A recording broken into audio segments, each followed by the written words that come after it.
श्री गुरवे नमः। ओम शांति शांति शांति। प्रणाम भगवान। स्वामी राम तीर्थ जी के ग्रंथ वेदांत शिखर के अध्याय मनुष्य स्वयं अपना भाग्य विधाता है, जिसमें बात चल रही थी भगवान कि जो वेदांत कहता है कि तुम्हारे सारे जन्म और पूर्व जीवन तुम्हारी चेतना की आंतरिक झील में, तुम्हें ज्ञान की आंतरिक झील विद्यमान रहते हैं। वे वहाँ रहते हैं। इस समय वे निम्नतम सतह पर अवस्थित हैं, वे ऊपरी तल पर नहीं। यदि तुम अपने पिछले जन्मों की याद करना चाहते हो तो यह कोई कठिन बात नहीं है।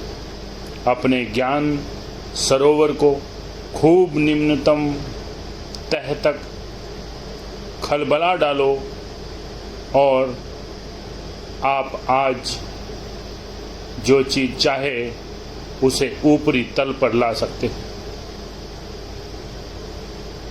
यदि आप चाहें तो आप पिछले जन्मों की याद भी कर सकते हैं, किंतु एक बात है, ऐसा प्रयोग लाभदायक नहीं होता, क्योंकि एक दूसरे नियम विकासवाद के अनुसार तुम्हें आगे बढ़ना है, तुम्हें अग्रसर होते रहना है। इसलिए जो गया सो गया, उसकी क्या खबर करना, तुम्हारा उससे कोई सरोकार नहीं, तुम्हें तो आगे बढ़ना है। अब आगे फिर कर्म का विधान एक बात और बतलाता है। जिन चीजों में तुम्हें इतनी दिलचस्पी है, जिसे तुम इतना अधिक पसंद करते हो, जिनसे तुम इतने आकृष्ट होते हो, जिन सबको तुम दुनिया में देखते हो, वेदांत कहता है कर्म विधान के अनुसार तुम इसे पसंद करते हो, तुम इसे पहचानते हो। क्यों? केवल इस कारण कि किसी समय तुम भी इन सब चीज़ों की स्थिति में होकर गुजर चुके हो। तुम चट्टानों के रूप में थे, तुम चट्टानों में सो चुके हो, तुम नदियों में होकर बहे हो, तुम पौधों के साथ उगे हो, तुम पशुओं के साथ दौड़े हो, तुम अब उन सब को देखते हो और पहचानते हो। अब हम इसी बात को एक दूसरे तर्क से सिद्ध कर सकते हैं। यह सुकरात अथवा विशेषतः अफलातून के तर्क का ही पहलू है। संस्मरण क्या है? संस्मरण से प्रतीत होता है कि जिस वस्तु को हम अभी याद कर रहे हैं उसे हम पहले से जानते थे। दृष्टांत के लिए कल्पना कर लो कि दो मनुष्य एक साथ इन व्याख्यानों को सुनते आते रहे हैं। दोनों हमजोली के रूप में इस भवन में दिए हुए 7 व्याख्यानों में वे साथ आए, किंतु 8वें व्याख्यान में केवल एक अकेला ही आया, दूसरा नहीं आया है। उस अकेले आए हुए मनुष्य से मित्रगण स्वभावतः यह प्रश्न करेंगे कि तुम्हारा मित्र, तुम्हारा प्रिय मित्र आज कहाँ है, वह कहाँ गया है? ऐसा प्रश्न क्यों किया जाएगा?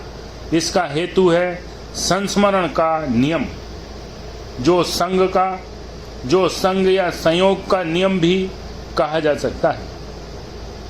हम दोनों को सदा साथ साथ देखते आए हैं। दोनों हमारे इतने सुपरिचित हो गए हैं कि दोनों हमारे चित्त में मानो एक हो गए हैं, दोनों संयुक्त हो गए हैं। इसलिए बाद को जब हम उनमें से एक को देखते हैं तो वह हमें तुरंत दूसरे की याद दिलाता है। इसी तरह पर हमारे मस्तिष्क में संग या संयोग का नियम काम करता है, जिससे हमें उसके साथी की याद आ गई। इस याद का अर्थ है कि हमें उस वस्तु की पहले से जानकारी थी जिसकी हम अभी याद करते हैं। यह एक क्रमबद्ध तर्क है। सब मनुष्य मरणशील है। शिवलाल मनुष्य है, अतः वह मरणशील है। तुम्हारे सभी तर्क, तुम्हारी सभी युक्तियां, तुम्हारा संपूर्ण तर्कशास्त्र इसी आधार पर, इन्हीं दो पूर्व पक्षों पर अवलंबित है। सब मनुष्य मरणशील हैं, शिवलाल एक मनुष्य है। केवल ये दो बातें कहिए, परिणाम रोक रखिए।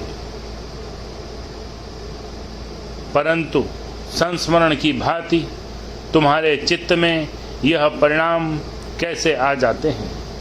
अफलातून ने के संस्मरण के नियम की व्याख्या की थी।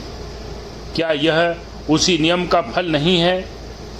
एक तर्क में तीन बातें क्यों होती हैं? सब मनुष्य मरणशील है, शिवलाल एक मनुष्य है, अतः शिवलाल मरणशील है। इसमें से दो बातें तुम्हारे सामने रखी गई। सब मनुष्य मरणशील हैं और शिवलाल एक मनुष्य है। केवल दो पक्ष तुम्हारे सामने रखे गए थे। तुरंत ही उस नियम के अनुसार, जिसे दार्शनिक भाषा में विचार का नियम कहते हैं, तीसरा पक्ष तुम्हारे चित्त में चमक जाता है। हर एक व्यक्ति के चित्त में, हर एक की बुद्धि में यह निष्कर्ष अपने आप उठता है, ऐसा कैसे होता है? यह ठीक उसी तरह होता है जैसे कि जब हम एक मित्र को देखते हैं तो हमें उस दूसरे साथी की याद अपने आप आ जाती है, जिसे हम सदा एक मित्र के साथ देखते रहे हैं। अच्छा, यह याद क्यों कर आती है?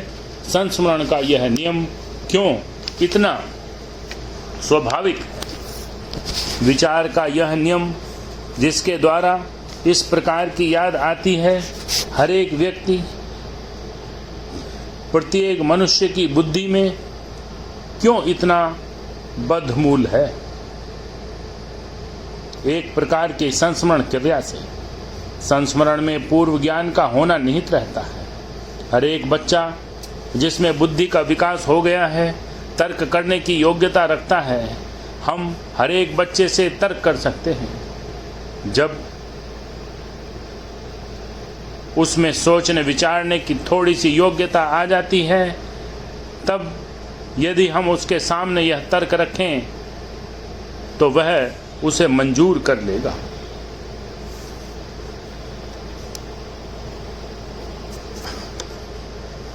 आज के लिए इतना ही। ओम शांति।